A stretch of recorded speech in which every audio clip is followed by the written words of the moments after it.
গল্পের শুরুতেই শানিং নামে ক্রাউন প্রিন্সকে দেখি। সে এই রাজ্যের একমাত্র প্রিন্সেস ছিল, কারণ রাজার আর কোনো সন্তান ছিল না। শানিং অনেক বদমেজাজি এবং নির্দয় একটি প্রিন্সেস ছিল। তার কথার সামান্য হেরফের হলে সে সবাইকে মেরে ফেলত। তার চলাফেরা, কথাবার্তা এই সব কিছুই উচ্ছৃঙ্খল ছিল। তার যখন যা ইচ্ছা তখন তাই করত। তখনই আমরা দেখতে পাই তার সামনে বসে থাকা কয়েকজন মেয়েকে সে নির্দ্বিধায় হত্যা করে। তখনই সেখানে একটা মেয়ে চলে আসে আর প্রিন্সেসের সামনে মাথা নত করে। প্রিন্সেস যখনই তার চেহারার দিকে তাকায় তখন দেখতে পায় তার চেহারায় তো অনেক দাগ রয়েছে। তাই সে তাকে আর কিছু বলে না এবং তার দাসীকে বলে এই মেয়েটিকে রাজার কাছে পাঠাও। যখনই রাজার মন ভরে যাবে তাকে এখান থেকে বের করে দেওয়া হবে। আসলে সে যেসব মেয়েদেরকে মেরে ফেলেছিল ওই সব সুন্দরী মেয়েদেরকে রাজার কাছে পাঠানোর জন্য এখানে আনা হয়েছিল। কিন্তু প্রিন্সেস তাদেরকে মেরে ফেলে যাতে রাজার আর কোনো বাচ্চা না হয় এবং সে একাই এই পুরো সাম্রাজ্যের সম্রাজ্ঞী হয়। এরপর প্রিন্সেস সেই দাসীকে বলে, যাও, রাজার মন খুশি করে দাও, কিন্তু আমার সাথে যদি কোনো ষড়যন্ত্র করো তাহলে মনে রেখো তোমার মৃত্যু নিশ্চিত। এই সব কিছু শুনে ওই দাসী তাকে বলে সে যেমনটা বলবে তেমনটাই হবে। এটা বলে সে একটা রহস্যময় হাসি দেয়। একটু পরে যখন সে প্রিন্সেসের রুম থেকে বেরিয়ে আসে তখন সে আবার নিজের রূপ চেঞ্জ করে নেয় আর আমরা দেখতে পাই সে একটা অতি সুন্দরী মেয়েতে পরিবর্তন হয়েছে। পরের সিনে দেখতে পাই ওই মেয়েটি অদ্ভুতভাবে রাজার আশেপাশে হাঁটাহাঁটি করছিল। রাজা তখন গোসল করছিল আর তখনই সে একটা গন্ধ পাচ্ছিল যে গন্ধটা তাকে আকর্ষণ করছিল। তাই সে তখনই তার আশেপাশে খুঁজতে শুরু করে আর এভাবেই খুঁজতে খুঁজতে সে ওই মেয়েটিকে দেখতে পায় এবং প্রথম দেখাতেই তার ওই মেয়েটিকে অনেক ভালো লেগে যায়। তাই রাজা তাকে কাছে টেনে নিয়ে জিজ্ঞাসা করে, তুমি কে? তখন সেই মেয়েটি তাকে বলে, আমি হাইটেন, প্রিন্সেস আমাকে আপনার কাছে পাঠিয়েছে। আমি তো সামান্য একজন দাসী। এটা শুনে রাজা তাকে বলে, আজকের পর থেকে তুমি আর দাসী থাকবে না, তুমি হবে আমার কঙ্কবাইন। এটা বলেই রাজা তার ক্লোজ হতে শুরু করে। তখনই আমরা দেখতে পাই ওই মেয়েটির চোখ লাল হয়ে গিয়েছে আর সে মনে মনে বলছিল, আমি যেটা চাই সেটা হলো আপনার মেয়ের জীবন। মানে সে এখানে প্রিন্সেসের সাথে কোনো প্রতিশোধ নেওয়ার উদ্দেশ্যে এসেছিল। তখনই আমরা অতীতের কিছু দৃশ্য দেখতে পাই। এই মেয়েটি আসলে একটা ডিমন খরগোশ। তার একটা বোনও ছিল। তারা দুইজন যমজ বোন ছিল। একই দিনে এবং একই সময়ে তারা জন্মগ্রহণ করেছিল। কিন্তু তার বোন একটা ভালো খরগোশ ছিল আর সে ছিল পুরোই উল্টোটা। তার ভেতরে ভালো মন্দ বোঝার কোনো শক্তিই ছিল না, যার কারণে সবাই তাকে শয়তান মনে করত। এর কারণে সবাই তাকে ঘৃণা করত আর দূর থেকে পাথর ছুঁড়ে মারত। এসব কিছু সহ্য করতে করতে তার অনেক বেশি রাগ হয়ে যেত এবং সে তার আসল রূপে চলে আসত। কিন্তু সে অন্য কারোর ক্ষতি করার আগেই তার বোন সেখানে চলে আসত আর ওই সব লোকজনের কাছ থেকে তাকে বাঁচিয়ে তার ভেতর থেকে নেগেটিভ শক্তিগুলো বের করে ফেলত। এরপর তার বোন তাকে বলতো সে সব সময় তার পাশে থাকবে, তাই তার ভয় পাওয়ার কোনো কারণ নেই। এরপর তার বোন তাকে শেখাতে শুরু করে কিভাবে একজন ভালো মানুষ হওয়া যায়। তার বোন তাকে পড়াশোনা শেখাতে শুরু করে আর তাকে বোঝায় এই পড়াশোনার মাধ্যম দিয়েই সে বুঝতে পারবে ভালো আর মন্দ কি জিনিস। সে সব সময় তার বোনের সাথেই থাকতো এবং তার সাথে সময় কাটাতো। এক সময় সে তার বোনকে জিজ্ঞাসা করে, আচ্ছা, ভালো মানুষ কাকে বলে? তখন তার বোন তাকে বলে, যে তোমার বিপদে তোমাকে সাহায্য করবে সেই ভালো মানুষ। তার বোন ছিল অনেক ভালো আর সে প্রতিদিনই কারো না কারো উপকার করত আর সে তার বোনকে চারিদিকে খুঁজতে শুরু করে। এভাবে খুঁজতে খুঁজতে সে একটা জায়গায় অনেকগুলো রক্ত এবং হাড্ডি পড়ে থাকতে দেখতে পায়। এটা দেখেই তো সে অনেক বেশি কষ্ট পায় আর বুঝতে পারে যে এটা তার বোনেরই হাড়। তাই সে ওটাকে তার হাতে তুলে নেয় এবং তার শক্তির মাধ্যমে দেখতে থাকে যে আসলে তার বোনের সাথে কি হয়েছিল। তখনই সে দেখতে পায় প্রিন্সেসের ওপরে কিছু জন্তু জানোয়ার আক্রমণ করেছিল এবং তাকে বাঁচানোর জন্য তার বোন সেখানে গিয়েছিল। তাকে দেখেই প্রিন্সেসের দাসী বলে, দেখো দেখো, আমাদেরকে বাঁচানোর জন্য ইমোর্টাল এসেছে। তাকে দেখে প্রিন্সেস খুশি হয়ে যায় এবং সেও তার শক্তি দিয়ে ওই জন্তুগুলোকে তাড়িয়ে দেয়। এরপর সে প্রিন্সেসের কাছে আসে আর তাকে বলে এখন তার ভয় পাওয়ার কোনো কারণ নেই, কারণ এখন তারা সম্পূর্ণ বিপদমুক্ত। এটা বলেই যখন সে প্রিন্সেসের হাতের দিকে খেয়াল করে তখন সে দেখতে পায় প্রিন্সেস আহত হয়েছে। তাই সে তাকে বলে, কোনো ব্যাপার না, আমি তোমাকে ওষুধ দিচ্ছি, তুমি এখনই ঠিক হয়ে যাবে। কিন্তু প্রিন্সেসের উদ্দেশ্য এখন বদলে গিয়েছিল আর সে তাকে বলে, আমার অন্য কিছু চাই। এটা বলেই সে তার চুলের কাঁটা দিয়ে তাকে আঘাত করে আহত করে ফেলে আর তাকে বলে, আমার তো শুধুমাত্র তোমার রক্ত চাই, কত সুন্দর সুস্বাদু রক্ত তোমার। তখন সে তাকে বলে, তুমি আমার সাথে এরকমটা কিভাবে করতে পারো? এটা শুনে প্রিন্সেস তাকে বলে, তুমি কি জানো র্যাবিট ফেরির রক্ত আমাকে অনেকদিন পর্যন্ত যুবতী এবং জীবিত রাখতে সাহায্য করে আর আমি সব সময় চাই ইয়াং থাকতে। তোমার রক্ত তো অনেক সুস্বাদু, তাই আমি তোমাকে মাংস সহই খেয়ে ফেলবো। এসব কিছু শুনে তাদের মধ্যে একজন দাসী তার সামনে চলে আসে আর তাকে এসব কিছু করার জন্য বাধা দেয়, যার কারণে তাকেও গলা কেটে হত্যা করা হয়। এরপর প্রিন্সেস তার সৈন্যদেরকে আদেশ করে দ্রুতই খরগোশটিকে মেরে তার জন্য রান্না করতে।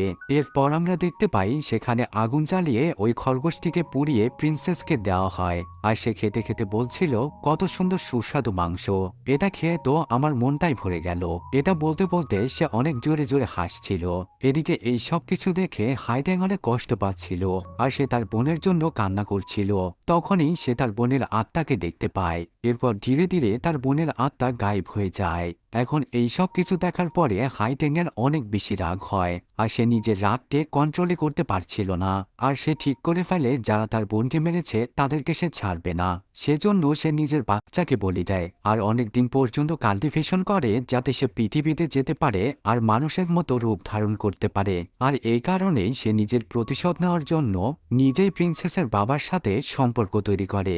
এখানে রাজা তো তার সাথে রোমান্স করা নিয়ে বিজি ছিল, কিন্তু এইদিকে তার মনের ভেতরে তো তার বোনের প্রতিশোধের আগুন জ্বলছিল। পরের সিনে আমরা দেখতে পাই প্রিন্সেস এবং তার মা রাজার ঘরের গেটের সামনে দাঁড়িয়ে কথা বলছিল। প্রিন্সেস তার মাকে বলছিল, যেহেতু এই বংশে আর কোনো ড্রাগন বাচ্চা জন্ম নেয়নি, তাই আমি একমাত্র সিংহাসনের উত্তরাধিকারী। সে আসলে তার মাকে এখানে নিয়ে এসেছিল যাতে তার মা তার বাবার সাথে কথা বলে খুব দ্রুত তার রাজ্য অভিষেকের ব্যবস্থা করে এবং তাকে প্রিন্সেসের মুকুট পরায়। অন্যদিকে হাইট্যাং ভেতরে আবার রাজার সাথে রোম্যান্স করতে শুরু করে এবং তার শক্তি দিয়ে ঘরের দরজা খুলে দেয় যাতে প্রিন্সেস আর তার মা ভেতরে আসতে পারে, আর তাদের দুজনকে এই অবস্থায় দেখতে পায় এবং একটু পরে ঠিক সেটাই ঘটে। তখন হাইট্যাংও তাদেরকে দেখে দ্রুত বেড থেকে নিচে নেমে আসে আর তাদের সামনে মাথা নত করে। এটা দেখে তো প্রিন্সেস হাইট্যাংয়ের উপরে অনেক বেশি রেগে যায় আর তাকে বলে, তোমার সাহস কি করে হলো দরজা খোলা রাখা অবস্থায় রাজাকে সিডিউস করার। এটা শুনে তো হাইট্যাং তার কাছে ক্ষমা চায়, কিন্তু প্রিন্সেস সেখান থেকে একটা তলোয়ার বের করে তাকে মারতেই যাচ্ছিল। তখনই রাজা তার হাত ধরে ফেলে আর তাকে বলে সে আমাকে সিডিউস করছিল না, বরং আমি তাকে আমার কাছে থাকার জন্য জোর করেছি। তখন হাইট্যাং রাজাকে অসহায় হয়ে বলে, আমি তো শুধুমাত্র আপনার সাথে থাকতে চেয়েছি, কিন্তু আফসোস একটা বিষয়ের যে আমি আপনার সাথে থাকতে পারবো না। এটা শুনে রাজা তাকে বলে, এখন থেকে তুমি আমার সাথেই থাকবে। তখন তো প্রিন্সেস রেগে যাচ্ছিল, কিন্তু রাজা তাকে চুপ করতে বলে আর সৈন্যকে ডেকে বলে যাতে প্রিন্সেস আর তার মাকে এখান থেকে নিয়ে যায়। এরপর তারা দুজন আবারও ইন্টিমেট হতে শুরু করে। অন্যদিকে প্রিন্সেস তো এবার অনেক বেশি রেগে গিয়েছিল আর সে ভাবছিল রাজা একটা মেয়ের প্রতি এত বেশি আকর্ষিত কিভাবে হতে পারে। আমি ওই মেয়েকে একদমই ছাড়ব না, কিন্তু এখন আমাকে এটা লক্ষ্য রাখতে হবে যে ওই মেয়েটা যাতে প্রেগনেন্ট না হয়ে যায়। অন্যদিকে ডিমন খরগোশও ভেবে নিয়েছিল যত তাড়াতাড়ি সম্ভব তাকে প্রেগনেন্ট হতে হবে, আর সে কারণেই সে দিনরাত রাজাকে সিরিয়াস করতে থাকে যাতে সে দ্রুত প্রেগনেন্ট হয়ে যায়। আর এদিকে রাজাও তাকে ছাড়া কিছুই ভাবতে পারছিল না। অন্যদিকে রানী রাজার জন্য 3-4 দিন ধরে অপেক্ষা করছিল, কিন্তু তখনই তার দাসী তাকে জানায় রাজা তো কয়েকদিন ধরে তার রুম থেকে বাহিরেই আসেনি আর সে ওই মেয়েটির সাথেই দিনরাত সময় কাটায়। এটা শুনে তো তারা মা মেয়ে দুজনই রেগে যায় আর রানী রেগে গিয়ে বলে, এখন আমি ওই মেয়েটিকে বোঝাবো যে আমি কে আর আমার ক্ষমতা কি। অন্যদিকে হাইট্যাংকে দেখি সে এখন প্রেগনেন্ট হয়ে গিয়েছিল। তখন একটা দাসী তার কাছে আসে আর তাকে বলে রানী তাকে ডেকে পাঠিয়েছে। হাইট্যাং যখন তার সাথে দেখা করতে চায় তখন রানী তার গলা চেপে ধরে আর তাকে বলে, তোমার সাহস কি করে হলো রাজাকে সিডিউস করার। তখন হাইট্যাং তাকে বলে, আমাকে ক্ষমা করে দিন, আমার এরকম কোনো উদ্দেশ্য নেই। কিন্তু রানী তাকে একটা চর মারে আর তাকে হুমকি ধামকি দিতে থাকে। তখনই আমাদেরকে দেখানো হয় হাইট্যাংকে চর মারার কারণে রানীর হাতে একটা কালো বিষ ছড়িয়ে পড়েছে। এদিকে হাইট্যাংও এখন তার আসল রূপ তাকে দেখিয়ে দেয় আর তাকে বলে সে তাদের মা মেয়েকে হামাগুড়ি খেয়ে ক্ষমা চাইতে দেখতে চায়। এটা শুনে রানী তাকে চর মারতে যায়, কিন্তু সে রানীর হাত ধরে ফেলে আর তাকে বলে মহামান্য কি জানে কি দিয়ে তার গায়ের পোশাক তৈরি হয়েছে। তখন রানী তাকে জানায় এটা তার মেয়ে তাকে দিয়েছে, এটা বিশেষ খরগোশের চামড়া থেকে তৈরি। এটা শুনে হাইট্যাং রেগে যায় আর তার শরীর থেকে ওই কোটটা টেনে খুলে ফেলে এবং তাকে জিজ্ঞাসা করে, আপনি কি জানেন আপনার মেয়ে আপনার জন্য এই কোটটা কিভাবে তৈরি করেছে? সে এটার জন্য একটা প্রাণীকে হত্যা করেছে। কিন্তু রানীর তো এতে কিছুই যায় আসে না, তাই সে তাকে বলে নিচু জাতের প্রাণীদের হত্যা করলে তার কিছুই যায় আসে না, তার কথা শুনে হাইট্যাংয়ের মনে পড়ে যায় যে প্রিন্সেসও তার মায়ের মতোই, তাই সে এবার আরও বেশি রেগে যায় আর রানীকে বলে, তোমরা মা মেয়ে দুইজনই একই রকম, তাই তোমাদের দুজনকেই আমি উচিত শিক্ষা দিব। এখন সেখানে থাকা একজন দাসী দেখতে পায় রানীর হাতে বিষ ছড়িয়ে পড়েছে। এটা দেখে তো রানীও অনেকটা ভয় পেয়ে যায়। পরের সিনে প্রিন্সেসকে দেখানো হয় সে অনেকগুলো ছেলের সাথে সময় কাটাচ্ছিল, কিন্তু যখনই তাদের মধ্যে একজন তাকে সন্তুষ্ট করতে পারে না তখন সে তার উপরে রেগে যেত আর লাঠি দিয়ে আঘাত করার পরেও তার তৃপ্তি হতো না। তাই সে তার পালিত কুকুরকে ডাকে, যে কুকুরটি এসে তাকে কামড়াতে কামড়াতে মেরে ফেলে। এসব কিছু দেখে তো সে অনেক বেশি মজা পাচ্ছিল। ঠিক তখনই সেখানে একজন দাসী আসে আর তাকে বলে তার মা তাকে এখনই ডেকে পাঠিয়েছে। অন্যদিকে হাইট্যাং এখনও রানীকে উল্টোপাল্টা কথা বলছিল, যার কারণে সে অনেক বেশি রেগে যায় আর আবারও হাইট্যাংয়ের উপরে হাত তুলতেই যাচ্ছিল। ঠিক তখনই সেখানে রাজা চলে আসে। তাকে দেখে হাইট্যাং নিচে পড়ে যায় আর এমন ভান করে যেন রানী তাকে চর মেরেছে। এখন রাজা মনে করছিল রানী হয়তো তার উপরে অত্যাচার করছে, তাই এবারে সে রানীর উপরে একটু রেগে যায়। এবার হাইট্যাংও কান্না করতে করতে রাজাকে অভিযোগ দেয় আর তাকে বলে রানী আমাকে এখানে ডেকে পাঠিয়েছিল আর এরপরে সে আমার উপরে অনেক অত্যাচার করেছে। আমি কথা দিচ্ছি যে আমি আপনার কাছ থেকে অনেক দূরে চলে যাব, কিন্তু এরপরেও আমার সাথে এরকম অত্যাচার করবেন না। এসব কিছু শুনে রাজা রানীর প্রতি রেগে যায়। এটা শুনে তো এবার রানীও ভয় পেয়ে যায় আর সে রাজার কাছ থেকে ক্ষমা চাইতে শুরু করে। সে রাজাকে বোঝাতে থাকে যে হাইট্যাং তাকে উস্কে দিয়েছিল, যার কারণে সে এমনটা করেছে। তখনই পাশ থেকে রানীর দাসী আসে আর রানীর হাত রাজাকে দেখিয়ে বলে হাইট্যাং রানীকে বিষ দিয়েছে, কিন্তু হাইট্যাংও এই বিষয়টা তখন পুরোপুরি অস্বীকার যায় আর রাজাকে বলে সে এরকম কিছুই করেনি, বরং তার উপরেই অত্যাচার করা হচ্ছে। তখন রাজাও খেয়াল করে তার গালে ওই থাপ্পড়ের দাগটা দেখতে পায় আর রানীর উপরে রেগে গিয়ে তাকে বলে এরকম মিথ্যা কথা বলা বন্ধ করো। এরপর সে তার সৈন্যদেরকে আদেশ করে যাতে তারা রানীকে নিয়ে গিয়ে কারাগারে বন্দী করে ফেলে। সৈন্যরা যখন জোর করে রানীকে সেখান থেকে নিয়ে যাচ্ছিল ঠিক তখনই সেখানে রাজমাতা চলে আসে আর রাজাকে বলে তুমি কিভাবে তাকে জেলে পাঠাতে পারো, সে এই রাজ্যের একমাত্র উত্তরাধিকারীর মা। কিছুদিন পরে প্রিন্সেস এই রাজ্যের সিংহাসনে বসতে চলেছে, তাই তুমি তার মাকে এভাবে জেলে পাঠাতে পারো না। এখন রাজাও তার মাকে অনেক সম্মান করত, তাই সে তার মায়ের কথা মেনে নেয়। সেখানে প্রিন্সেসও এসেছিল আর সে হাইট্যাং এর উপরে অনেক বেশি রেগে গিয়েছিল। সে তাকে বলছিল তোর সাহস কি করে হয় আমার মাকে বিষ দেওয়ার। এটা বলে সে হাইট্যাংকে আঘাত করে আর তাকে নিচে ফেলে দেয়। এরপর সে তার বাবা আর দাদিকে বলে তারা দুজন তো তাকে অনেক বেশি ভালোবাসে, তাই এখন সে যা করবে তারা দুজন সেটা মেনে নিবে। এটা বলে সে একজন ডাক্তারকে ডেকে পাঠায়, যে এসে রানীর ওই ক্ষত দেখে বলে এটা একটা এমন ধরনের বিষ যেটা কারো স্কিনে একবার টাচ করার কারণে ক্ষত সৃষ্টি হয়। এসব কিছু শুনে প্রিন্সেস তার পেটে লাথি মারে। তখন হাইট্যাং রাজার কাছে কান্না করে বলতে থাকে সে এসব কিছুই করেনি আর রাজাও তখন রাজমাতার কাছে অনুরোধ করে আর তাকে বলে সে এরকমটা করতে পারে না, কিন্তু রাজমাতা তার কোনো কথা শুনছিল না আর তাকে বলে যদি সে এরকম কোনো প্রমাণ এনে দিতে পারে যেটা হাইট্যাংকে নির্দোষ প্রমাণ করতে পারবে তাহলে সে তাকে ছেড়ে দিবে। এটা শুনেই রাজা প্রহরীকে আদেশ করে প্রমাণ খুঁজে আনার জন্য। একটু পরে প্রহরী হাইট্যাং এর ঘর থেকে একটি কৌটা খুঁজে নিয়ে আসে আর ডাক্তার সেই কৌটাটা পরীক্ষা করে বলে রানীর শরীরে যে বিষটা দেওয়া হয়েছে সেই বিষ আর এই বিষ সেম টু সেম। এখানে আসলে হাইট্যাং ফেসে যাচ্ছিল, কিন্তু এরপরেও আমরা দেখতে পাই হাইট্যাং এর মুখে একটা রহস্যজনক হাসি। এদিকে রাজাও তো এখন হাইট্যাংকে অবিশ্বাস করে আর তার উপরে রেগে যায়। এই সুযোগে প্রিন্সেসও এখন হাইট্যাং এর উপরে নির্মমভাবে অত্যাচার করতে শুরু করে। প্রিন্সেস তাকে চাবুক দিয়ে বারবার আঘাত করছিল।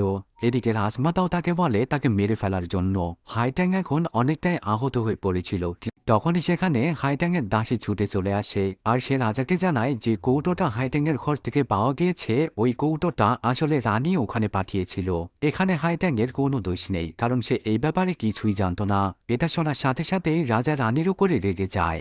রানীও এখন তার কাছে ক্ষমা চাইতে শুরু করে আর তাকে বলে সে এসবের ব্যাপারে কিছুই জানে না। এই সুযোগে হাইট্যাং প্রিন্সেসকে উস্কানিমূলক কথা বলে, যার কারণে প্রিন্সেস তাকে দূরে সরিয়ে দেয়। তখন হাইট্যাং এমন ভাব করে যেন তাকে অনেক জোরে আঘাত করা হয়েছে আর সে চিৎকার করে রাজাকে বলতে থাকে তার পেটে অনেক ব্যথা করছে। তারা সবাই যখন তার দিকে খেয়াল করে তখন দেখতে পায় তার অনেক ব্লিডিং হচ্ছে আর হাইট্যাংও রাজাকে চিৎকার করে বলতে থাকে সে যেন তাকে বাঁচিয়ে নেয়। এটা শুনে রাজা দ্রুত তাকে কোলে উঠিয়ে নেয় আর রুমে নিয়ে গিয়ে তাকে শুইয়ে দেয়। এরপর ডাক্তার তাকে চেক করে জানায় সে প্রেগনেন্ট। এটা শুনে তো রাজমাতা অনেক বেশি খুশি হয়ে যায়। এরই সাথে রাজাও অনেক বেশি খুশি হয়ে যায়, কিন্তু তখনই ডাক্তার তাদেরকে জানায় সে তো প্রেগনেন্ট ছিল, কিন্তু অতিরিক্ত আঘাতের কারণে তার বাচ্চা নষ্ট হয়ে গিয়েছে। এটা শোনার পরে রাজা আর রাজমাতা এখন প্রিন্সেসের উপরে অনেক বেশি রেগে যায়, আর প্রিন্সেসও এবার অনেক ভয় পেয়ে যায়, আর সে হাঁটু গেলে তাদের কাছে ক্ষমা চাইতে শুরু করে, আর তাদেরকে বলে সে যে প্রেগনেন্ট ছিল এ ব্যাপারে সে কিছুই জানে না। যদি সে আগে থেকে জানতো যে সে প্রেগনেন্ট তাহলে সে এরকমটা করতো না। এটা বলে সে তাদের কাছে ক্ষমা চাইতে শুরু করে, কিন্তু রাজা তো তাকে ক্ষমা করে না আর তাকে জোরে একটা চড় মারে। তখন প্রিন্সেসও কান্না করতে করতে বলে, জীবনেই প্রথমবার আপনি আমার গায়ে হাত তুললেন। এদিকে হাইট্যাংকে দেখি সে যেন মুচকে একটা হাসি দিচ্ছিল। তখনই আমাদেরকে দেখানো হয় এটা আসলে একটা ফলস প্রেগনেন্সি ছিল, আর এই সব কিছু হাইট্যাং আগে থেকে প্ল্যান করে রেখেছিল। অন্যদিকে রানীও এখন রাজার পা ধরে ক্ষমা চাইছিল, কিন্তু রাজা তাকে লাথি মেরে ফেলে দেয়, আর তাদের দুজনকে এত সহজে ক্ষমা করতে চায় না, এবং এরপরে সে হাইট্যাংকে কোলে করে নিয়ে সেখান থেকে চলে যায়। এদিকে পেছন থেকে রানী আর প্রিন্সেস রাজাকে ডাকতে থাকে, কিন্তু রাজা তাদের কোনো কথাই শোনে না। পরের সিনে রাজা হাইট্যাংয়ের যত্ন নিচ্ছিল এবং তাকে খাইয়ে দিচ্ছিল। তখন সে হাইট্যাংকে বলে, এই সব কিছু আমার জন্যই হয়েছে, আমি তোমার খেয়াল রাখতে পারিনি। কিন্তু হাইট্যাং তাকে বলে, না না, এসব আপনার দোষ নয়, এটা আসলে আমারই দোষ। আমার খেয়াল রাখা উচিত ছিল যে আমি প্রেগনেন্ট। যা কিছু ঘটেছে এই সব কিছু তো আমি বদলাতে পারবো না, কিন্তু ফিউচারে আমাদের অনেকগুলো বাচ্চা হবে। তখন রাজা তাকে বলে, এসব কিছুর জন্য তুমি আমাকে দোষী ভাবছো না তো? তখন হাইট্যাং তাকে বলে, না না, আমি আপনাকে দোষী ভাববো কেন? আমি জানি আপনি আমাকে অনেক ভালোবাসেন, আর আমার সাথে যা হয়েছে এই সব কিছু একটা ভুল বোঝাবুঝির কারণেই হয়েছে। পরের সিনে আমরা দেখতে পাই হাইট্যাং তার রূপ পরিবর্তন করে তার বোনের রূপ ধারণ করে এবং সে জেলে চলে যায়। এখানে তারা সবাই বন্দী ছিল যারা তার বোনকে মেরেছিল। তারা সবাই তো তাকে দেখে অনেক ভয় পেয়ে যায়। এখন এখানে হাইট্যাং তাদের উপরে এমন একটা জাদু করে যার কারণে তারা একে অপরকে মেরে ফেলে। বাহিরে আসার পর হাইট্যাং নিজে নিজে বলতে থাকে, এখনো আমার প্রতিশোধ নেওয়া শেষ হয়নি। এটা হলো প্রিন্সেসের জন্য আমার 2 নাম্বার গিফট। পরের সিনে প্রিন্সেসকে দেখতে পাই সে একটা খরগোশকে নিয়ে বসে আছে। তখনই তার কাছে তার দাসী আসে আর তাকে জানায় যতগুলো লোক জেলে ছিল সবাই মারা গিয়েছে। এটা শুনে প্রিন্সেস অনেক বেশি রেগে যায় আর একটা কেচি দিয়ে তার হাতে থাকা ওই খরগোশটিকে মেরে ফেলে, আর বলতে থাকে, আমি জানি এই সব কিছু হাইট্যাং এর কাজ, আমি তাকে ছাড়ব না। অন্যদিকে রাজমাতা হাইট্যাংকে বোঝাতে থাকে প্রথমবার মিসক্যারেজ হওয়ার পর দ্বিতীয়বার প্রেগনেন্ট হওয়ার চান্স অনেক কমে যায়, কিন্তু এরপরও যদি তুমি প্রেগনেন্ট হতে চাও তাহলে তুমি প্রতিদিন আমার সামনে এসে নীল ডাউন হয়ে বসে থাকবে, আর এই ব্যাপারে রাজাকে যেন কিছুই না জানানো হয়। আর যদি সে এই ব্যাপারে কিছু জানতে পারে তাহলে তোমার সাথে ভালো কিছু হবে না। এটা বলে রাজমাতা সেখান থেকে চলে যায়। তখন তার দাসী এসে তাকে হাত ধরে টেনে তোলে। এখনো সে অনেকটা দুর্বল ছিল, আর তার দাসী তাকে বলছিল সে এরকমটা কেন করছে, সে রাজাকে কেন বলছে না। তখন হাইট্যাং তাকে বলে, এসব কোনো ব্যাপার না, এখানে থাকতে হলে কোনো একজনের সাপোর্ট তো আমার প্রয়োজন রয়েছে, আর রাজমাতার সাপোর্ট পাওয়ার জন্য এইটুকুনি কষ্ট তো আমাকে সহ্য করতেই হবে। এখন সেখান থেকে বাহিরে বেরিয়ে আসার পর দুজন মেয়ে তাকে অপমান করতে শুরু করে আর তাকে বলে, তুমি কি মনে করেছো তুমি প্রিন্সেসকে হারিয়ে দেবে? কিছুদিন পরেই সে সিংহাসনে বসবে আর তখন সে তোমার গর্দান নিয়ে নিবে। এটা শুনে হাইট্যাং তাকে চড় মারে আর তাকে বলে, আমি রাজার কঙ্কবাইন, তাই তোমার এসব কথা বলার সাহস কি করে হলো? থাপ্পড় খাওয়ার কারণে তারা দুজন রাগ করে সেখান থেকে চলে যায়। তখন হাইট্যাং এর দাসী তাকে বলে, আপনি তাদেরকে এভাবে মারলেন, যদি তারা আপনার কোনো ক্ষতি করে? তখন হাইট্যাং তাকে বলে, তারা কিছুই করতে পারবে না, কারণ তারা শুধুমাত্র প্রিন্সেসের চাকর। কিছুদিন পর ওই দিন চলে আসে যে দিন প্রিন্সেসকে সিংহাসনে বসানো হবে। এখন এখানে প্রিন্সেসের জন্য একটা বিশেষ পোশাক নিয়ে আসা হয়। সে ওই পোশাকটা খুশি মনে রানী আর রাজাকে দেখাচ্ছিল আর তাদেরকে বলছিল এই ড্রেসটা পরে তাকে কেমন দেখাবে। তখন রাজা তাকে বলে, তুমি যেটাই পরবে সেটাই তোমাকে সুন্দর দেখাবে। এরপরে প্রিন্সেস চলে যায় তার পোশাক চেঞ্জ করার জন্য। এদিকে হাইট্যাং ছদ্মবেশ নিয়ে রাজার কাছে আসে আর সে রাজাকে চা দিতেই যাচ্ছিল, তখন সে সেখানে চা ফেলে দেয়। এটা দেখে রাজা তার উপরে অনেক বেশি রেগে যায় আর হাইট্যাং তার কাছে ক্ষমা চাইতে চাইতে সেগুলো পরিষ্কার করছিল। তখনই রাজা লক্ষ্য করে এটা তো আসলে হাইট্যাং। তখন রাজা তাকে প্রশ্ন করে, তুমি এখানে কি করছো? তুমি কি এখন সম্পূর্ণরূপে সুস্থ হয়ে গিয়েছো? তখন হাইট্যাং তাকে বলে, হ্যাঁ, এখন আমি সম্পূর্ণরূপে সুস্থ। তখন রাজা তাকে বলে, ঠিক আছে, তুমি যখন সুস্থ হয়ে গিয়েছো তাহলে তোমার সাথে কিছু সময় কাটানো যাক। এটা বলেই সে তাকে টেবিলের ওপরে বসিয়ে রোমান্স করতে শুরু করে। তখন হাইট্যাং তাকে নিষেধ করে আর তাকে বলে এখানে আপনার স্ত্রী এবং মেয়ে আছে, তাই এখানে এরকমটা করা একদমই উচিত হবে না। কিন্তু রাজা তার কোনো কথাই শোনে না আর রোমান্স করতে করতে তাকে বলে এসব কিছুতে আমার কিছুই যায় আসে না। এটা বলে সে তাকে কোলে করে তুলে নিয়ে সেখান থেকে চলে যাচ্ছিল। তখনই প্রিন্সেস কাপড় বদলে সেখানে চলে আসে আর সে দেখতে পায় রাজা হাইটেংকে কোলে করে নিয়ে সেখান থেকে চলে যাচ্ছে। এসব কিছু দেখার পরে প্রিন্সেস তো অনেক বেশি রেগে যায়। তখন তার মা তাকে বলে এত বেশি রেগে যাওয়ার কিছু নেই, তুমি শুধু খেয়াল রাখো সে যাতে আবার প্রেগনেন্ট না হয়ে যায়। তখন প্রিন্সেস তাকে বলে হ্যাঁ আপনি ঠিক বলেছেন। পরের সিনে দেখানো হয় প্রিন্সেস হাইটেং এর কাছে আসে, তাকে এভাবে আসতে দেখে দাসী ভয় পেয়ে যায় আর তাকে বাধা দেয়, যার কারণে সে ওই দাসীকে ধাক্কা দিয়ে নিচে ফেলে দেয় এবং হাইটেংকে বলে তুমি কি মনে করেছো তুমি আমার সাথে যা ইচ্ছা তাই করবে আর আমি তোমাকে ছেড়ে দিব? একটা কথা মাথায় রেখো, আমার কাছে লাখ লাখ সুযোগ রয়েছে কিন্তু তোমার কাছে তা নেই, তাই আমি যেটা বলছি সেটা চুপচাপ মেনে নাও আর এই ওষুধটা খেয়ে নাও। এটা দেখে তার দাসী তাকে বাধা দেয় আর তাকে বলে সে যেন এই ওষুধটা না খায়। আর তখনই প্রিন্সেস তার উপরে অনেক বেশি রেগে যায়। দাসী তাকে এভাবে প্রোটেক্ট করছিল দেখে তার মনে পড়ে যায় তার বোনের কথা। তার বোন তাকে বলেছিল যারা অন্যের উপকার করে তারাই হলো ভালো মানুষ। এদিকে প্রিন্সেস তো তার উপরে রেগে গিয়ে তার চুলের কাঁটা দিয়ে তাকে মারতেই যাচ্ছিল, ঠিক তখনই হাইট্যাং তার হাত ধরে ফেলে আর তাকে বলে তুমি আমার দাসীকে কিছু বলতে পারবে না, তুমি চাও আমি এই ওষুধটা খেয়ে নিই তাই তো? ঠিক আছে তাহলে আমি এই ওষুধটা খাচ্ছি। এটা বলেই সে ওই ঔষধটা খেয়ে নেয় আর প্রিন্সেসও সেখান থেকে চলে যায়। প্রিন্সেস তাকে এমন একটা ওষুধ খাইয়ে দিয়েছিল যেটা খাওয়ার কারণে সে আর জীবনে কোনোদিন প্রেগনেন্ট হতে পারবে না। এদিকে হাইট্যাং মনে মনে বলছিল আমি তোমার জন্য অনেক গিফট রেডি করে রেখেছি, তুমি শুধু অপেক্ষা করো।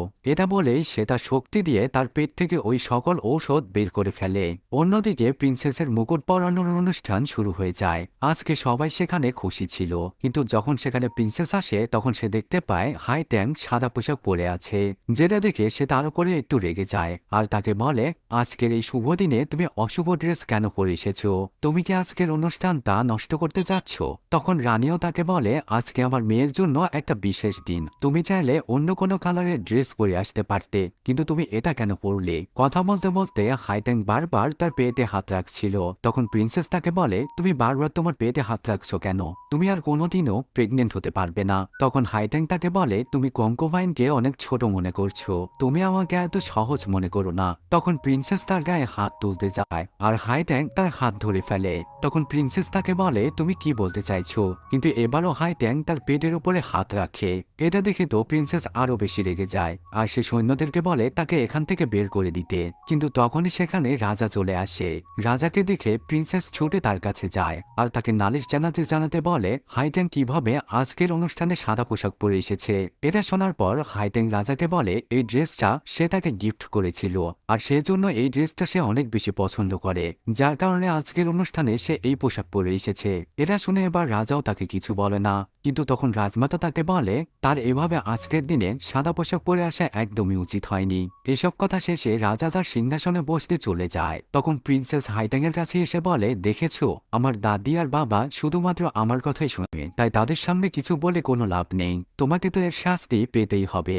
যাই হোক এখন অনুষ্ঠান শুরু হয়ে যায় আর রাজার সামনে সবাই হাঁটু গেড়ে বসে পড়ে।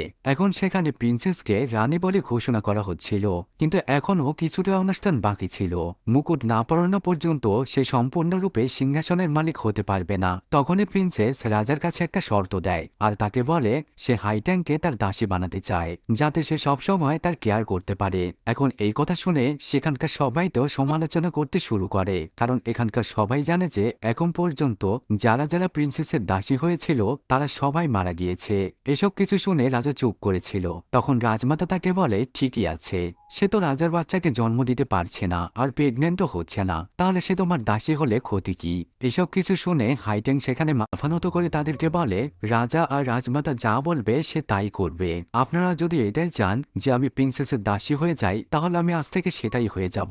এসব কিছু বলতে বলতে হুট করে তার বমি হতে শুরু করে। তখন প্রিন্সেস তাকে বলে তুমি নাটক করো না, কারণ তুমি কখনোই মা হতে পারবে না। কিন্তু এরপরও হাইট্যাং বারবার এমন ভাব করছিল যেন তার এখনই বমি হয়ে যাবে, কিন্তু প্রিন্সেস প্রিন্সেস তো তার উপরে রেগে যায় আর দাসীদেরকে বলে তাকে যাতে এখান থেকে নিয়ে চলে যায়, কারণ সে এখানে ব্যাড লাক নিয়ে এসেছে। কিন্তু তাকে দেখে রাজমাতার সন্দেহ হয় আর সে ডাক্তারকে ডেকে পাঠাতে বলে। এদিকে হাইটেং এর দাসীও তাদেরকে বলে হাইটেং সত্যিই প্রেগনেন্ট। এটা শুনে রাজা তার কাছে চলে আসে আর তাকে বলে, তুমি আমাকে এই কথা আগে কেন বলনি? তখন হাইটেং তাকে বলে, আমাকে ক্ষমা করে দিবেন। একটু পরে সেখানে চিকিৎসক আসে আর হাইটেংকে পরীক্ষা করে তাদেরকে জানায় হাইটেং আসলে প্রেগনেন্ট। এটা শুনে রাজা অনেক বেশি খুশি হয়ে যায় আর রাজমাতাও মনে মনে ভাবছিল প্রিন্সেসকে আজকে মুকুট পরানো উচিত হবে না, কারণ ভবিষ্যতে যদি হাইটেং পুত্র সন্তানের জন্ম দেয় তাহলে সেই পুত্র সন্তানকেই সে এই সিংহাসনের উত্তরাধিকারী বানাবে। যেটা ভেবে আজকের এই অনুষ্ঠান বাতিল করে দেওয়া হয় আর সব লোকজনও সেখান থেকে চলে যায়। এটা দেখে প্রিন্সেস তো অনেক কান্নাকাটি করতে শুরু করে আর তার দাদিকে অনুরোধ করে বলতে থাকে সে তার সাথে এরকমটা করতে পারে না, কিন্তু তার দাদিও তার কোনো কথা শোনে না। তখন সে তার বাবার পায়ের নিচে পড়ে তাকে বলে সে তো তাকে বলেছিল সে তাকে প্রিন্সেস বানাবে, মানে এই রাজ্যের রানী বানাবে, তাহলে সে এখন এরকমটা কেন করছে? কিন্তু অবশেষে তার বাবাও তার কোনো কথাই শোনে না। তখন সে রেগে হাইটেংকে উল্টোপাল্টা কথা বলতে শুরু করে। এটা দেখে রাজমাতাও এখন প্রিন্সেসের উপরে অনেক রেগে যায়, কিন্তু প্রিন্সেসের এত বড় একটা স্বপ্ন নষ্ট হয়ে গিয়েছে যার কারণে এখন সে পাগলের মতো ব্যবহার করছিল। তখনই রানী হাইটেং এর পেটের দিকে খেয়াল করে আর সে মনে মনে ভাবছিল 2 মাসের প্রেগনেন্সিতে তার পেট এত বড় হলো কি করে? তার পেট দেখে মনে হচ্ছিল সে 6 মাসের গর্ভবতী। এসব কিছু দেখে রানী এখন রাজাকে বলতে শুরু করে, আমার মনে হয় না যে হাইটেং আপনার বাচ্চার মা হতে চলেছে, কারণ সে যদি 2 মাসের প্রেগনেন্ট হয়ে থাকে তাহলে তার পেট এত বড় হলো কি করে? আমার মনে হচ্ছে তার এই বাচ্চা অন্য কারোর। তখন প্রিন্সেসও তার উপরে রেগে যায় আর তাকে বলে, তুমি আমাদেরকে বলো তুমি কার সাথে রাত কাটিয়েছ? কিন্তু হাইটেং তাকে বলে, এরকমও তো হতে পারে যে আমার পেটে একটার অধিক বাচ্চা রয়েছে। তখন ডাক্তারও তাকে চেক আপ করে আর তাদের সবাইকে জানায় তার পেটে 6টা বাচ্চা রয়েছে, যার কারণে তার পেট এত বড় দেখাচ্ছে। এটা শোনার সাথে সাথে তারা সবাই অনেক খুশি হয়ে যায় আর রাজমাতা তো ভাবতে থাকে এই 6টা বাচ্চার মধ্যে একটা তো পুত্র সন্তান হবেই। কিন্তু প্রিন্সেস এখানে 6টা বাচ্চার কথা শুনে অনেক অবাক হয়ে যায় আর তারা মা মেয়ে দুজনেই অনেকটা ভেঙে পড়ে। রাজা খুশি হয়ে হাইটেংকে বলে, তোমার কি চাই তুমি আমাকে বলো, আমি তোমাকে সেটাই এনে দিব। তখন হাইটেং তাকে বলে, আমি রানীর গায়ে থাকা ওই বিশেষ কোটটা চাই। এটা শুনে প্রিন্সেস উত্তেজিত হয়ে পড়ে আর তাকে চিৎকার করে বলতে থাকে, তুমি আমার মায়ের কাছ থেকে এই কোটটা নিতে পারবে না। এই কোটটা আমি তাকে বিশেষভাবে তৈরি করে দিয়েছি, এটা বিশেষভাবে খরগোশের লোম দিয়ে তৈরি, আমি তোমাকে এটা কখনোই নিতে দিব না। তারা এসব বলছিল এর মাঝখানে হাইটেং রাজাকে বলে তার পেট খুব ব্যথা করছে, তাই সে যা করবে সেটা যেন খুব তাড়াতাড়ি করে। এটা শুনে রাজাও একটু অস্থির হয়ে পড়ে আর তাদের কাছ থেকে ওই কোটটা কেড়ে নিয়ে হাইটেংকে দিয়ে দেয়, যেটা পেয়ে হাইটেংও অনেকটা ইমোশনাল হয়ে গিয়েছিল। এখন রাজা হাইটেংকে নিয়ে সেখান থেকে চলে যায়। তারা চলে যাওয়ার পর রাজমাতা তাদের দুজনের উপর অনেক বেশি রেগে যায় আর তাদের দুজনকে এরকম ব্যবহার করতে নিষেধ করে। পরের সিনে দেখতে পাই হাইটেং প্রিন্সেসের চক্রান্ত থেকে নিজেকে রক্ষা করার জন্য আগে থেকেই একটা প্ল্যান তৈরি করে রাখে, কারণ সে জানতো প্রিন্সেস এখন তার সাথে কি করবে। অন্যদিকে প্রিন্সেসকে দেখি সে একটা খাবারের মধ্যে কিছু একটা মিশিয়ে দিচ্ছিল আর এই খাবারটা এখন সে হাইটেংকেই খাওয়াবে। এরপর প্রিন্সেস তাদের কাছে যায় আর রাজার কাছে ক্ষমা চেয়ে নেয় তার এরকম ব্যবহারের জন্য। এরপর সে রাজাকে বলে সে হাইটেং এর জন্য একটা স্যুপ বানিয়ে নিয়ে এসেছে, যেটা শোনার পর হাইটেং দ্রুত উঠে পড়ে এবং সেই স্যুপটা খেয়ে নেয়। এটা দেখে মনে মনে প্রিন্সেস অনেকটা অবাক হচ্ছিল, কারণ সে স্যুপ খাওয়ার পরেও এখনো তার সাথে কিছু হচ্ছিল না। এতক্ষণে তো তার সেই ওষুধের কোনো একটা রিয়াকশন হওয়া উচিত ছিল, কিন্তু এইদিকে হাইটেং এর কিছুই হয় না।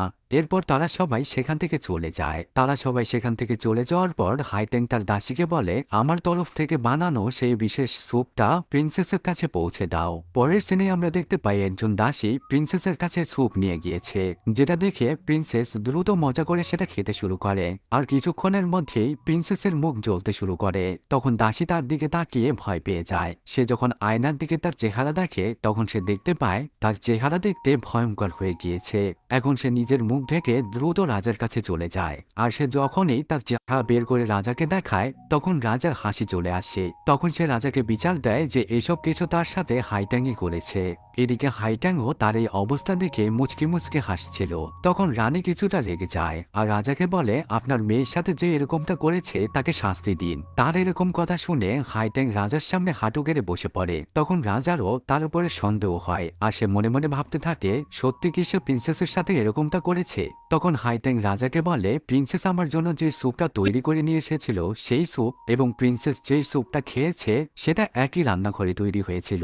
তাই যদি কিছু হয়ে থাকে তাহলে সেটা রান্নাঘর থেকেই হয়েছে। কিন্তু প্রিন্সেস তো এখন হাইট্যাংকে দোষী করতে চাইছিল, তাই বিভিন্ন রকমের প্রমাণ সেখানে দেখায়। কিন্তু সবশেষে দুজন দাসীকে সেই দুইটা স্যুপের বাটি সেখানে নিয়ে আসতে বলা হয়। এই বাটি দুটো দেখার সাথে সাথে প্রিন্সেস বুঝে যায় যে স্যুপটা আসলে সে হাইট্যাংকে খাওয়াতে চেয়েছিল সেটা আসলে সে খেয়ে ফেলেছে। এটা বুঝতে পেরে সে ওখানে চুপ হয়ে যায়। তখন হাইট্যাং দাসীকে চোখ দিয়ে ইশারা করে, যার কারণে দাসী এবার রাজার সামনে সব সত্যি কথা বলে দেয় যে কিভাবে প্রিন্সেস এই স্যুপের ভেতরে বিষ মিশিয়েছিল যাতে এটা হাইট্যাং খায় আর তার পেটের বাচ্চাগুলো নষ্ট হয়ে যায়। এটা জানার পরে রানী তাকে জিজ্ঞাসা করে, এসব কিছু কি সত্যি? তুমি কি এই কাজটা করেছো? তখন প্রিন্সেস তার মায়ের কাছে সবকিছু স্বীকার করে নেয়। এখন রাজাও প্রিন্সেসের উপরে অনেক রেগে গিয়েছিল, তাই সে এবার তাকে সাজা দেয় আর তাকে গৃহবন্দী করে ফেলে। পরের সিনে দেখতে পাই প্রিন্সেস তার মায়ের কাছে এসব কিছু নিয়ে দুঃখ প্রকাশ করছিল, কিন্তু তার মা তাকে সান্ত্বনা দিয়ে বলে, ঠিক আছে, এখন আর তোমাকে কিছুই করতে হবে না, এবারে যা করার আমি করব। আর এমনিতেও সে 6টা বাচ্চার জন্ম দিতে দিতে মারা যাবে, কারণ মানুষ তো একটা বাচ্চার জন্মই দিতে পারে না, সে কিভাবে 6টা বাচ্চার জন্ম দিবে? যখনই সে বাচ্চার জন্ম দিবে তখন আমরা তাকে মেরে ফেলবো এবং ধীরে ধীরে তার 6টা বাচ্চাকেও মেরে ফেলবো। এখন পরের সিনে তারা সবাই বসে আড্ডা দিচ্ছিল আর সবাই সবার সাথে কথা বলছিল।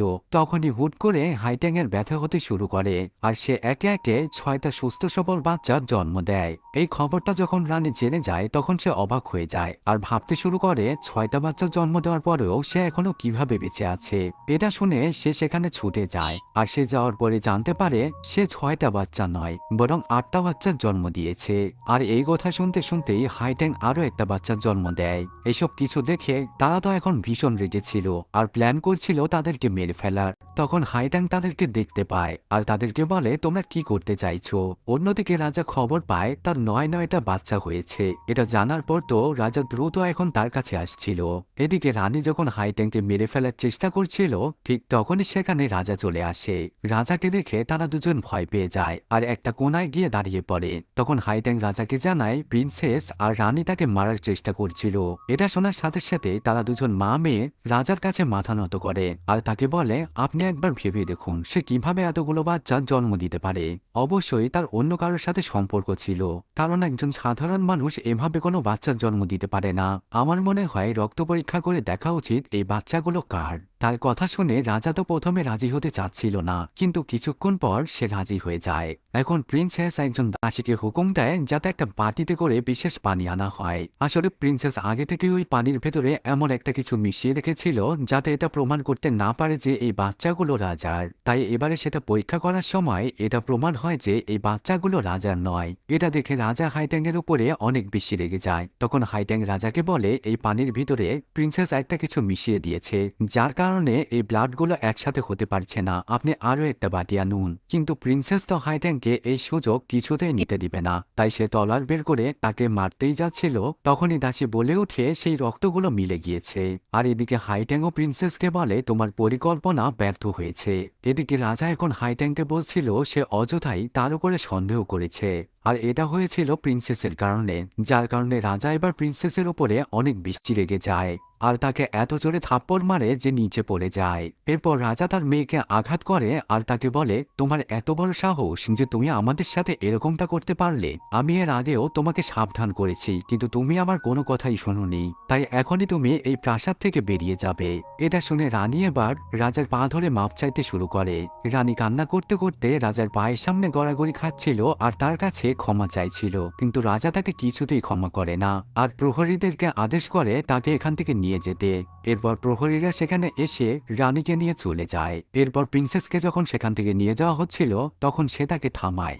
হাইট্যাং প্রিন্সেসের কাছে যায় আর তাকে বলে, তোমার কি মনে হচ্ছে না সেই পানির রক্তগুলো মিশে গেল কিভাবে? কারণ তোমার সেই জাদু শুধুমাত্র মানুষের উপরেই কাজ করবে। এটা শুনে প্রিন্সেসটা আরো বেশি উত্তেজিত হয়ে পড়ে আর সে চিৎকার করে বলতে থাকে, বাবা, এটা আসলে মানুষ নয়, এটা একটা মনস্টার। এটা শুনে তার বাবা তো তার উপরে আরো বিরক্ত হয় আর হাইট্যাং প্রহরীদেরকে বলে সে পাগল হয়ে গিয়েছে, তাকে এখান থেকে নিয়ে যাও। তাকে বাহিরে ফেলে দিলে দেখতে পায় তার মাও সেখানে পড়ে আছে। তাই সে দ্রুত তার মায়ের কাছে যায় আর তাকে কোলে তুলে নেয়। তখন তার মায়ের মুখ দিয়ে রক্ত বের হচ্ছিল আর সে অনেকটাই আহত হয়ে পড়েছিল। তার মা তাকে বলে তুমি এর প্রতিশোধ অবশ্যই নিবে। এটা বলেই সে মারা যায়। এদিকে রাজা হাইট্যাংকে সরি বলছিল আর তাকে বলছিল তুমি ৯টা রাজপুত্রের জন্ম দিয়েছ, তুমি আমার জন্য সৌভাগ্য বয়ে এনেছ আর আমি তোমাকে সন্দেহ করেছি, এর জন্য তুমি আমাকে ক্ষমা করে দিও। পরের সিনে প্রিন্সেসকে দেখি সে বসে বসে কালো জাদু করছিল, কারণ এখন তো তার কাছে আর কোনো উপায় ছিল না। ঠিক তখনই তার কাছে একজন দাসী আসে আর তাকে এসব করতে নিষেধ করে এবং সে তাকে শিখিয়ে দেয় যে কিভাবে সে আবারও প্রাসাদে ফিরে যেতে পারবে। এরপর সে তার কাছে থাকা একটা ছুরি প্রিন্সেসের হাতে ধরিয়ে দেয় আর তাকে বলে সে কিভাবে এটা গলায় ধরে রাজার সাথে কথা বলবে। এরপর দাসী চলে যায় রাজার কাছে আর তাকে জানায় যদি সে প্রিন্সেসের সাথে দেখা করতে না যায় তাহলে সে আত্মহত্যা করবে। এসব কিছু শুনে হাইট্যাংয়ের মনে মনে সন্দেহ হয় আর রাজাও এখন গেট খুলে আর তার সামনে আসে। তখন প্রিন্সেস তাকে বলে আপনি আমার সাথে যা করেছেন তা একদমই খারাপ করেছেন। এখনই যদি হাইট্যাং তার শব্দ স্বীকার না করে আর আমার কাছে ক্ষমা না চায় তাহলে আমি নিজেকে শেষ করে দেব। এসব কিছু শুনে রাজা তো তার উপরে আরো বেশি রেগে যায় আর তাকে বলে যদি তুমি আবারও এখানে ফিরে আসতে চাও তাহলে তোমাকে হাইট্যাংয়ের কাছে ক্ষমা চাইতে হবে আর তোমার সব দোষ স্বীকার করে নিতে হবে। এরপরে আমি তোমাকে ক্ষমা করব এবং তুমি আবারও ভালো জীবনযাপন করতে পারবে, নইলে তুমি নিজেকে শেষ করে দিতে পারো, কারণ এতে আমার কিছুই যায় আসে না। এসব কিছু শোনার পর প্রিন্সেস এখন হাইট্যাংয়ের কাছে ক্ষমা চেয়ে নেয়, যার কারণে রাজাও তাকে প্রাসাদে প্রবেশ করার অনুমতি দেয়। পরের সিনে হাইট্যাংকে তার রুমের ভেতরে দেখতে পাই যেখানে তার দাসী তার জন্য পোশাক প্রস্তুত করছিল। ঠিক তখনই সেখানে প্রিন্সেস চলে আসে এবং হাইট্যাংয়ের জন্য তৈরি করা ওই পোশাকটিতে হাত বোলাতে শুরু করে। সে এমন ভান করছিল যেন সে ওই পোশাকটা দেখে তার মায়ের জন্য আফসোস করছিল, কিন্তু আসলে সে ওই পোশাকে কিছু একটা মেশাচ্ছিল। এরপর হাইট্যাং তার দাসীকে নিয়ে যখন ওই পোশাকটা পরার জন্য ভিতরে চলে যায় তখন প্রিন্সেস আর একজন সৈন্য সেই রুমের ভেতরেই লুকিয়ে থাকে। একটু পরে তারা দুজন যখন সেখান থেকে বেরিয়ে আসে তখন হাইট্যাংয়ের দাসী দেখতে পায় সেখানে একজন সৈন্য দাঁড়িয়ে আছে, আর যখনই সেই সৈন্য তাকে আঘাত করতেই যাবে তখনই তারা দুজনই সেখানে অজ্ঞান হয়ে যায়। এরপরে প্রিন্সেস হাইট্যাংয়ের পরা কাপড়টা নিয়ে নেয় আর সৈন্যকে টাকা দিয়ে বলে তুমি তার সাথে এনজয় করো। অন্যদিকে রাজা আর রাজমাতা হাইট্যাংকে নিয়ে কথা বলছিল, তার প্রশংসা করছিল। ঠিক তখনই সেখানে প্রিন্সেস ছুটে যায় আর তাদেরকে জানায় সে হাইট্যাংয়ের রুমের ভেতর থেকে অদ্ভুত কিছু আওয়াজ শুনতে পাচ্ছে। এটা শুনে রাজা দ্রুত সেদিকে ছুটে যায়। সেখানে গিয়ে সে দরজার সামনে হাইট্যাংয়ের পোশাক পরে থাকতে দেখতে পায় এবং ভেতর থেকে কিছু অদ্ভুত শব্দও সে শুনতে পায়, যার কারণে সে অনেক বেশি রেগে যায় এবং এক ধাক্কায় দরজা খুলে ফেলে। কিন্তু ভেতরে গিয়ে সে দেখতে পায় একজন সৈন্য রডের সাথে দাঁড়িয়ে এরকম আওয়াজ করছে।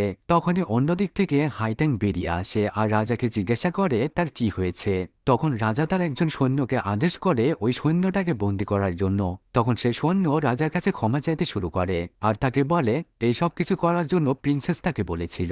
এটা শোনার সাথে সাথে প্রিন্সেস অস্বীকার করতে শুরু করে আর রাজাকে বলে ওই সৈন্য মিথ্যা কথা বলছে। কিন্তু তখনই দাসী সেই পোশাকটা নিয়ে আসে আর রাজাকে বলে প্রিন্সেস এই ড্রেসের ভিতরে কিছু মিশিয়েছিল যাতে হাইট্যাং অজ্ঞান হয়ে যায় আর সে তাকে বদনাম করতে পারে। এসব কিছু শুনে এখন হাইট্যাংও তো অনেক বেশি রেগে যায়, তাই সে প্রিন্সেসকে থাপ্পড় দিতে শুরু করে। আর রাজাও এইসব কিছু দেখে কিছুই বলছিল না, কারণ আসলেই প্রিন্সেস এখানে দোষী ছিল। আর তার দোষ আরো ভালোভাবে প্রমাণ করার জন্য এবারে হাইট্যাং সেই লোকটিকে এখানে নিয়ে আসে যার কাছ থেকে ওই মেডিসিনটা প্রিন্সেস নিয়ে এসেছিল। এখন তার দোষ প্রমাণ হয়ে গেলে রাজা তাকে ক্ষমা করে না আর তাকে শাস্তি দেয়। সে সৈন্যদেরকে আদেশ করে যাতে তাকে জোরে জোরে আঘাত করা হয়। এখন সে এই আঘাত থেকে বাঁচানোর জন্য তার দাদির কাছে অনুরোধ করছিল, কিন্তু তার দাদিও তাকে বাঁচায় না। এতগুলো মার খাওয়ার পর সে পাগলের মতো সেখান থেকে চলে যাচ্ছিল, কিন্তু সেখানে দাঁড়িয়ে থাকা প্রহরীরা তাকে দেখে হাসছিল। তাদেরকে এরকম হাসতে দেখে সে রেগে যায় আর তাদেরকে বলে তোমরা হাসার সাহস কিভাবে পাচ্ছ, আমি একজন প্রিন্সেস। কিন্তু এবারে প্রহরীরাও তার উপরে রেগে যায় আর তাকে বলে তুমি প্রিন্সেস নও, তুমি একটা অত্যাচারী যে বিনা কারণে মানুষদেরকে হত্যা করে। এটা বলে তারাও প্রিন্সেসকে মারতে শুরু করে। এখন ইচ্ছামতো তারা দুজন প্রিন্সেসকে মারে আর সেখান থেকে চলে যায়। এরপরেই আমরা দেখতে পাই সেখানে একজন বৃদ্ধ মানুষের আবির্ভাব হয়। আসলে সে ডিমন খরগোশের গন্ধ নিতে নিতে এখানে চলে এসেছিল। সে যখন প্রিন্সেসের কাছে গিয়ে তার সাথে কথা বলে তখন প্রিন্সেস তাকে দেখে ভয় পেয়ে যায়। তখন সে লোকটি তাকে শান্ত করে বলে কোনো ভয় নেই, সে তার কোনো ক্ষতি করবে না, সে তো এখানে এসেছে ডিমন খরগোশকে ধরতে। এখন ডিমন খরগোশের কথা শুনে প্রিন্সেসের মনে পড়ে যায় যে হাইট্যাং তাকে একটা কথা বলেছিল যখন সে এই প্রাসাদ থেকে বেরিয়ে যায়। সে তাকে বুঝিয়েছিল যে সে একজন মানুষ নয়। তখন সে বুঝতে পারে এই র্যাবিট ডিমনটাই আসলে হাইট্যাং। পরের সিনে দেখতে পাই রাজা, রাজমাতা এবং হাইট্যাং তাদের বাচ্চাদের নিয়ে বসেছিল আর নিজেদের মধ্যে কথা বলছিল। সেখানে তখন প্রিন্সেসও উপস্থিত ছিল। তখনই সে রাজাকে চিৎকার করে বলে ওঠে হাইট্যাং আসলে একটা র্যাবিট ডিমন। তাকে এভাবে দাসীদের ড্রেস পরে থাকতে দেখে তারা তাকে জিজ্ঞাসা করে সে এই ড্রেস কেন পরে এসেছে এখানে। এরই সাথে তার গা দিয়ে একটা দুর্গন্ধও ভেসে আসছিল যেটা তারা কেউই সহ্য করতে পারছিল না। কিন্তু প্রিন্সেস তাদেরকে বলে আজকে আমি হাইট্যাং এর পর্দাফাশ করব। সে যে একটা ডিমন র্যাবিট সেটা আজকে আমি প্রমাণ করেই ছাড়ব। তখনই সেখানে ওই লোকটিও চলে আসে আর সে রাজাকে জানায় হাইট্যাং একটা ডিমন র্যাবিট। আর এটা প্রমাণ করার জন্য সে হাইট্যাং এর উপরে একটা শক্তি প্রয়োগ করে। কিন্তু সে শক্তির কোনো প্রভাবই হাইট্যাং এর উপরে হচ্ছিল না। সে তো স্বাভাবিকভাবেই সেখানে বসেছিল। ওই লোকটি তার সম্পূর্ণ শক্তি ইউজ করে ফেলে, কিন্তু এরপরেও সে হাইট্যাং এর কিছুই করতে পারে না। এটা দেখে রাজাও রেগে যায়, কিন্তু পেছন থেকে হঠাৎ করেই প্রিন্সেস র্যাবিটে পরিণত হয়ে যায়। এটা দেখে এবার রাজা তাকে কারাগারে বন্দী করার আদেশ দেয়। পরের সিনে আমরা হাইট্যাংকে দেখতে পাই সে আবারও প্রিন্সেসের সাথে কারাগারে দেখা করতে গিয়েছিল আর তাকে বলে তুমি কি ভেবেছ তুমি এত সহজে আমাকে হারাতে পারবে? তুমি কখনোই আমার কোনো ক্ষতি করতে পারবে না, কারণ আমার কাছে সেই শক্তি আছে যে শক্তি দ্বারা আমি তোমাকে সহজেই হারিয়ে দিতে পারবো, কিন্তু আমি তোমাকে এত সহজে মরতে দেব না। এটা বলে সে তাকে আবারও পুনরায় খরগোশ বানিয়ে দেয় এবং খাঁচার ভেতরে বন্দি করে সেখান থেকে চলে যায়। এরপরে সে রাজার সাথে আলোচনা করতে বসে যে রাজকুমারীকে সারা জীবনের জন্য কারাগারে বন্দী করে রাখাই উচিত। যদি সে বাহিরে বেরিয়ে আসে তাহলে সে সবার ক্ষতি করবে। তখন রাজা তাকে বলে সে তো সবচেয়ে বেশি ক্ষতি তোমার করেছিল। এরপরে কথায় কথায় বেরিয়ে আসে যে ছোটবেলায় প্রিন্সেসকে রাজাই প্রথম শিখিয়েছিল যে কিভাবে খরগোশের শিকার করতে হয় এবং তার চামড়া দিয়ে কিভাবে কোট তৈরি করতে হয়, কিন্তু তখন তো আর সে জানতো না যে তার মেয়েই একটা খরগোশ। এসব কিছু শুনে হাইট্যাং তো অনেক বেশি অবাক হয়ে যায় আর ভেতরে ভেতরে অনেক কষ্ট পেতে থাকে। তাই সে রাজার কাছে বাহানা করে সেখান থেকে চলে যায়। রুমের ভেতরে যাওয়ার পর হাইট্যাং তো কান্না করতে শুরু করে আর ভাবতে থাকে আমি কিভাবে এত বড় ভুল করলাম। আমার তো এটা আগে থেকেই বোঝা উচিত ছিল যে এত বড় একটা প্রাসাদে রানী কিভাবে এত সাহস পাচ্ছে আর প্রিন্সেসের ব্যবহারই বা এরকম কেন। সে এত নির্দয়ভাবে সবাইকে অত্যাচার করত এবং হত্যা করত। তার এরকম খরগোশদের শিকার করা এবং তার ভেতরে থাকা এসব অহংকার আসলে রাজার কারণেই হয়েছিল। রাজা চেয়েছিল বলেই সে এরকমটা হয়েছে। এই সবকিছু ভেবে এখন সে তার ভুলের জন্য নিজেই আফসোস করছিল। তাই সে এবার মনে মনে ঠিক করে এবারে সে রাজার উপরেও প্রতিশোধ নিবে, যার কারণে সে রাজার চায়ের মধ্যে কিছু একটা মিশিয়ে রাজাকে খাইয়ে দেয়। আর রাজাও দিনে দিনে অসুস্থ হয়ে পড়ছিল, কারণ সে ওই জিনিসটা রাজার প্রত্যেকটা খাবারে মিশিয়ে তাকে খাওয়াচ্ছিল, যার কারণে রাজা এত বেশি অসুস্থ হয়ে পড়ে যে কোনো ওষুধই তাকে ভালো করতে পারছিল না। এখন পরের সিনে আমরা দেখতে পাই রাজা হাইট্যাংকে নিয়ে একটা বাড়িতে গিয়েছে, যে বাড়ির ব্যাপারে সে আগে জানত না। সেই ঘরের ভেতরে প্রবেশ করার পর হাইট্যাং বুঝতে পারে এখানে অনেক ধরনের পশু পাখির আত্মাকে বন্দী করে রাখা হয়েছে। তখন রাজা তাকে বলে ছোটবেলায় যখন সে কয়েকবার অসুস্থ হয়ে গিয়েছিল এবং কোনো ওষুধেই কাজ করছিল না তখন তাকে এখানে নিয়ে আসা হয়েছিল, আর এই প্রাণীদের হৃৎপিণ্ড দিয়ে বানানো ঔষধ খেয়ে সে ভালো হয়ে গিয়েছিল। আর বিশেষ করে খরগোশের রক্ত তাদেরকে অনেক দিন ইয়াং থাকতে সাহায্য করে। এটা বলে সে ওখানে বক্সে রাখা ঔষধ খেয়ে নেয় আর আরেকটা ঔষধ হাইট্যাংকে দেয় খাওয়ার জন্য।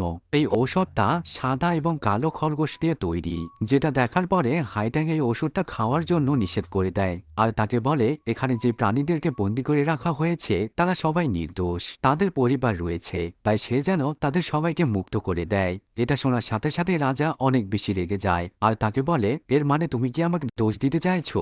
এখন রাজার রাগের কারণে হাইট্যাং ওই ওষুধটা খেতে বাধ্য হয়। তখন রাজা সেখান থেকে চলে যাচ্ছিল, এদিকে হাইট্যাং মনে মনে অনেক কষ্ট পাচ্ছিল আর ভাবছিল তার বোন এবং বাবা মা শুধুমাত্র একটা এখানে আসার পর সে বুঝতে পেরেছে যে শুধুমাত্র তাদের সাথেই নয় বরং আরো অনেকের সাথে এরকমটা ঘটে আসছে। এরপর তার মনে পড়ে যায় তার বোনের শেখানো সেই সুশিক্ষার কথা, যে তার বোন তাকে শিখিয়েছিল কিভাবে সে ভালো কাজ করবে। এসব কিছু ভাবতে ভাবতে যখন সে ওই পশু পাখির আত্মার দিকে তাকাচ্ছিল তখন সে তাদের চিৎকার শুনতে পাচ্ছিল। সেই পশু পাখির আত্মাগুলো তাকে চিৎকার করে করে বলছিল যাতে সে তাদেরকে মুক্ত করে। আর ঠিক একটু পরে হাইট্যাং তার সমস্ত শক্তি ব্যবহার করে তাদের সবাইকে মুক্ত করে। তখন রাজা তার দিকে ঘুরে তাকায় আর তাকে বলে তোমার ঠোঁটে এরকম রক্ত কেন, আর আশেপাশে এগুলো কি হচ্ছে? তখনই সে প্রাণীদের আত্মাগুলো রাজার উপরে অনেক বেশি রেগে যায় আর তারা তাকে আঘাত করতে করতে মেরে ফেলে। সে যখন একা বাহিরে বেরিয়ে আসে তখন প্রহরীরা তাকে জিজ্ঞাসা করে সে একা কেন বেরিয়ে এলো, রাজা কোথায়। তখন সে তাদের সবাইকে জানায় ভেতরে অনেকগুলো আত্মা রাজাকে মেরে ফেলেছে। পরের সিনে হাইট্যাং প্রিন্সেসকে নিয়ে ওই জায়গায় চলে যায় যেখানে প্রিন্সেস তার বোনকে হত্যা করেছিল আর তাকে বলে এখন তোমাকে সেভাবে মরতে হবে যেভাবে তুমি আমার বোনকে মেরেছিলে। এটা বলে সে তাকে অনেকগুলো পশুর মাঝখানে রেখে সেখান থেকে চলে যায় আর আমরা দেখতে পাই সে পশুগুলো তাকে কামড়ে কামড়ে খেয়ে ফেলছে। এখন হাইট্যাং এর প্রতিশোধ নেওয়া শেষ হয়ে গিয়েছিল আর সে নদীর ধারে বসে তার বোনের কথাই ভাবছিল। ঠিক তখনই স্বর্গ থেকে তার সাথে একজন দেখা করতে আসে আর তাকে বলে তার বোনের আত্মা অনেক ভালো, সে অনেক ভালো ভালো কাজ করেছে যার কারণে তার আত্মা এখনো নষ্ট হয়নি।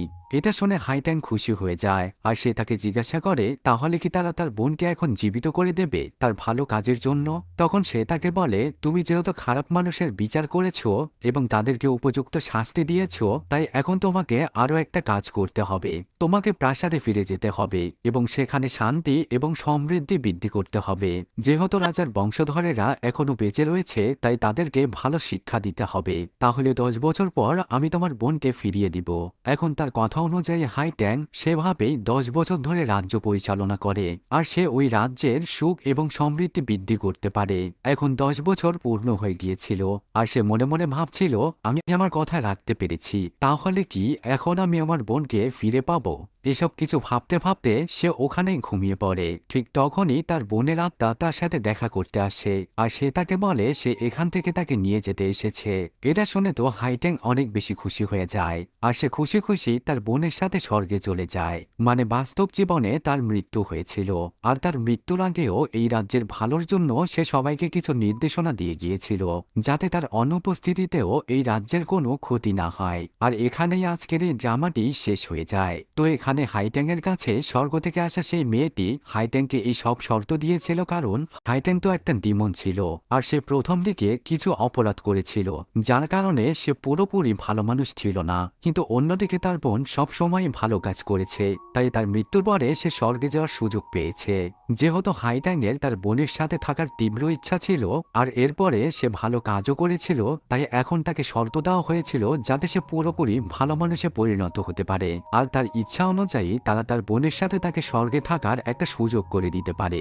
যাই হোক এই মুভিগুলোকে কখনোই সিরিয়াস ভাবে নিবেন না কারণ বাস্তব জীবনে এরকম কখনোই ঘটে না, তাই শুধুমাত্র এই ড্রামাগুলোকে আপনারা রূপকথার গল্প হিসেবেই দেখবেন। তো আজকের মতো এখানেই বিদায়, কথা হবে অন্য কোনো ভিডিওতে।